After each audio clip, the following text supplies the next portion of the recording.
lesson today is on normal distributions. We'll be looking at applying the 68, 95, 99.7 rule, the standard normal distribution, and doing some calculations with the standard normal distribution. One of the important class of density curves are normal curves, which describe a normal distribution. All normal curves are symmetric, single-peaked, and bell-shaped. A normal curve is described by its mean mu and its standard deviation, sigma. These are examples of two normal curves. We define a normal distribution by a normal density curve. Any normal distribution is specified by two numbers, the mean and the standard deviation. The mean is the center of the symmetric normal curve. The standard deviation is the distance from the center to the change of curvature points on either side. We abbreviate it as shown. Normal distributions are good descriptions for some distributions of real data. They are a good approximation of the results of many kinds of chance outcomes, and many statistical inference procedures that we'll use in this class are based on normal distributions. All normal curves have a 68, 95, 99.7 rule, which means about 68 of the observations fall within one standard deviation of the mean. 95% fall within two standard deviations of the mean, and 99.7 of the observations fall within three standard deviations of the mean.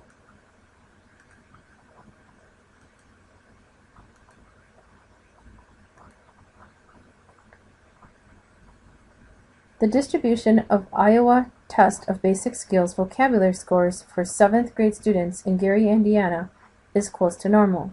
Suppose the distribution is 6.84 for the mean and 1.55 for the standard deviation. We'll sketch the normal density curve for this distribution. Look at what percent of vocabulary scores are less than 3.74 and what percent of the scores are between 5.29 and 9.94.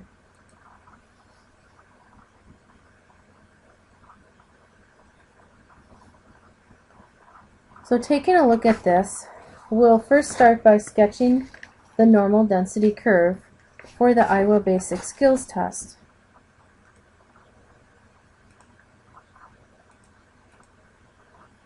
Here's a basic normal curve. As you can see, the mean is 6.84, with the standard deviation being at 8.39 and 5.29. We get that number by subtracting and adding the 1.55. We can see that about 2.5% of scores are less than 3.74, and 95% of the scores are within two standard deviations of the mean. If we take a look at the area, we take our 95% minus 68% and divide that in half, we get 13.5%. Here's an example of batting averages. The histogram below shows the distribution of batting average proportion of hits for the 432 Major League Baseball players with at least 100 plate appearances in the 2009 season. The smooth curve shows the overall shape of the distribution. In the first graph, the bars in red represent the proportion of players who had batting averages of at least .27. There are 177 such players out of a total of 432, for a proportion of .410. In the second graph, the area under the curve to the right of .270 is shaded. This area is .391, only .019 away from the actual proportion of .410. Of all Major League Baseball players in 2009, the mean of the 432 batting averages was .261, with a standard deviation of .034. We look at a normal density curve for the distribution of batting averages. Label the points that are 1, 2, and 3 standard deviations from the mean. If we then draw what the normal distribution of this might look like, we have our mean at .261,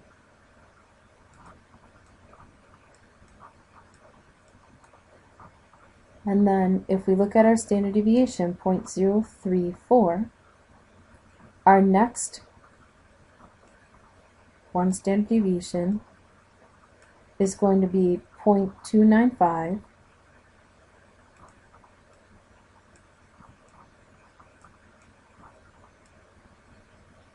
The next one would be 0.329.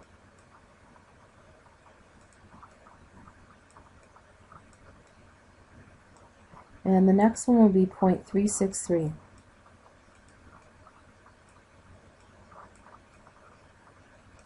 In the other direction, we'd have 0.227,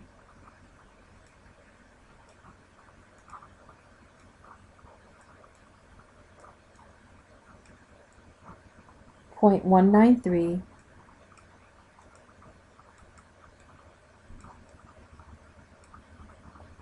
and 0.159.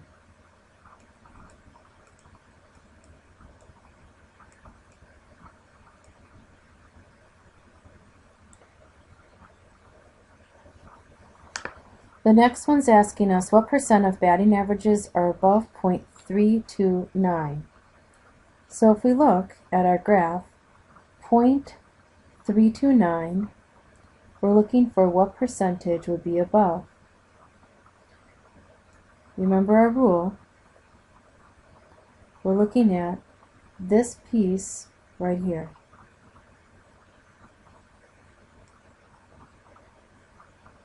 Since we have exactly 2 standard deviations above the mean, we know 95% of batting averages are between the 0.193 and 0.329.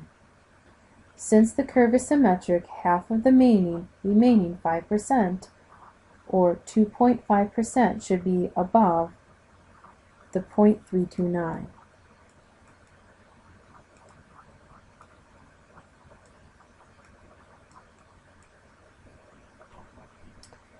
The last question, what percent of batting averages is between 0.227 and 0.295? For this one, we're looking at 0.227 and 0.227 and 0.295.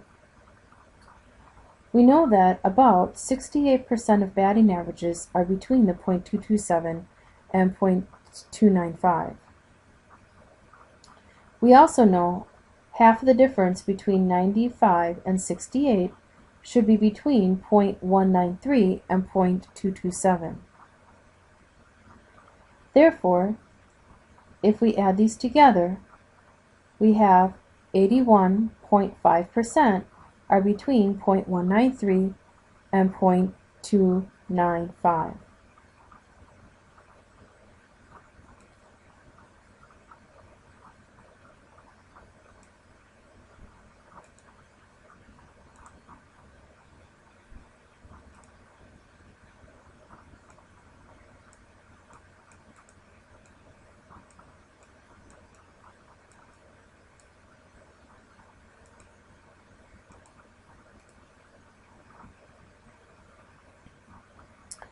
So about 67.6% of the batting averages were within 1 standard deviation of the mean, slightly less than 68% we would expect. About 96.3% were within 2 standard deviations of the mean, which was slightly more than the 95% we would expect for a normal distribution. And in reality, about 2.5% were between 0.193 and 1.2% were above 0.329. We have our standard normal distribution as the normal distribution with mean 0 and standard deviation 1. This is what we call the standardized variable. So instead of having the actual variable number, we look down here on the graph, we convert it to 0 so that we can measure this against other distributions. Our formula, z equals x minus mu divided by sigma. Variable is x with mean mu and standard deviation sigma. Then we use our standardized z-score to standardize more than one thing at a time. We use our table A, which goes to the left of z. Suppose we want to find the proportion of observation from the standard normal distribution that are less than 0.81. We can use the table A. So since we're looking for the probability or the proportion of z less than 0.81, we look for that in the graph, on the table and on the graph. So on the table, first of all, it'll be 0.7910. And the table entry for z then is always the area under the curve to the left of z. So z equals 0.81, everything less than that is shown right here on the graph. Find the proportion of observations from the standard normal distribution between negative 1.25 and 0.81. The area to the left of 0.81 is 0.7910. Area to the left of z equals negative 1.25 is 0.1056. So the area between would be, subtracting them, 0.6854. You can use a different approach as well to find the same proportion. Again, there are going to be multiple ways in which to find it. To find the area then to the right, we're going to have to take what we know, which is the area to the left, and subtract it from 1. So we locate what we would normally look at for the area to the left, as in this example. To the left of z equals 1.53, we take that and subtract it from 1, and we get our area to the right. Remember that the values are from the table A, what we look up right off of the table. In a standard normal distribution, 20% of the observations are above what value, so we can also work backwards using table A. We should look up an area of 0.8. The closest to that would be 0.7995 on the table, which corresponds to a z-score of 0.84. Thus, approximately 20% of the observations are above z equals 0.84.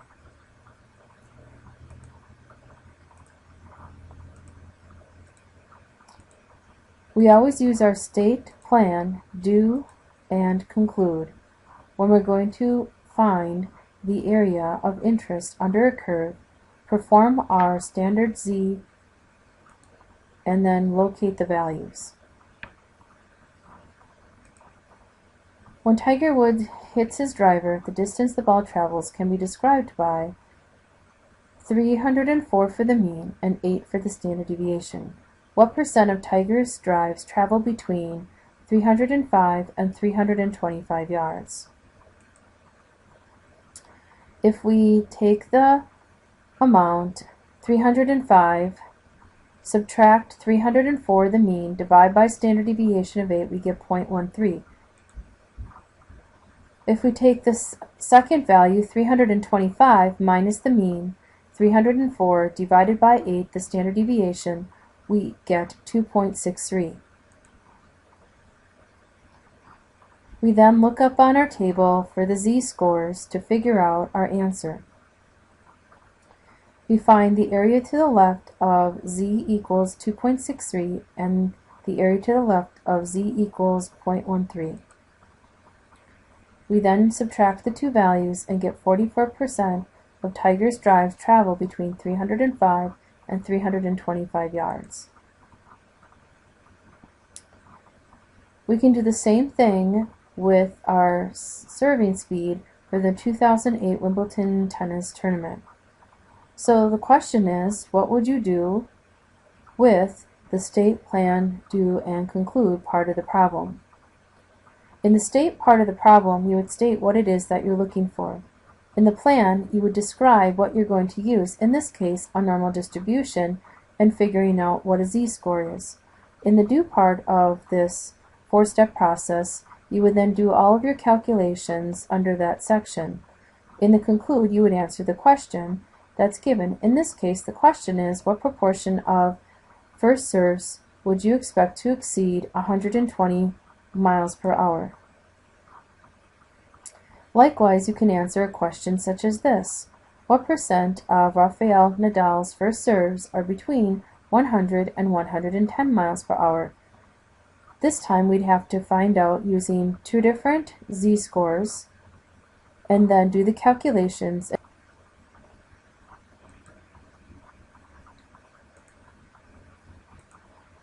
We assume that the assumption, of course, the population is approximately normally distributed for being able to assess whether to use our normal distribution.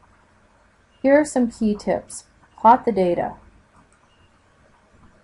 Check whether the data follows the 68, 95, 99.7 rule. See how many observations fall within 1, 2, and 3 standard deviations of the mean.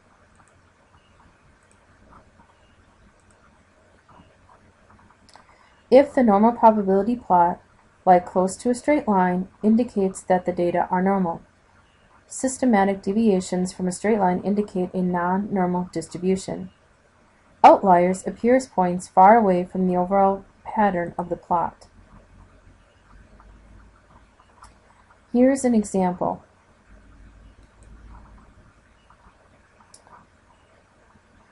Here's another example. Are the data, the question is, close to normal? Here's a histogram of the data, and it seems roughly symmetric and bell-shaped. The mean and standard deviation of the data are given. The percents are quite close to what we would expect based on the rule.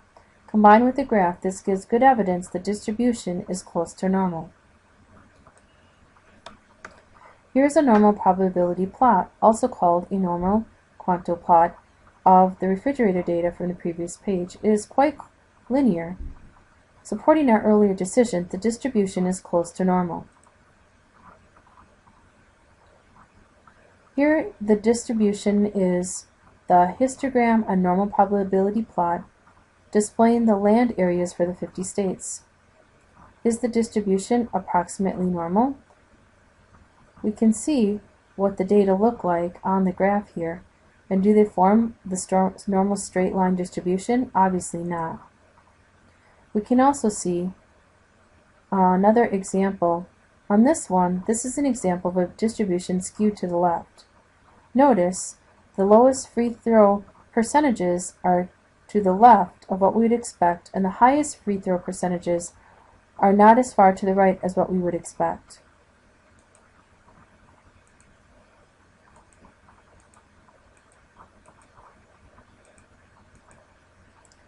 In the next chapter, we'll look at scatter plots, correlation, and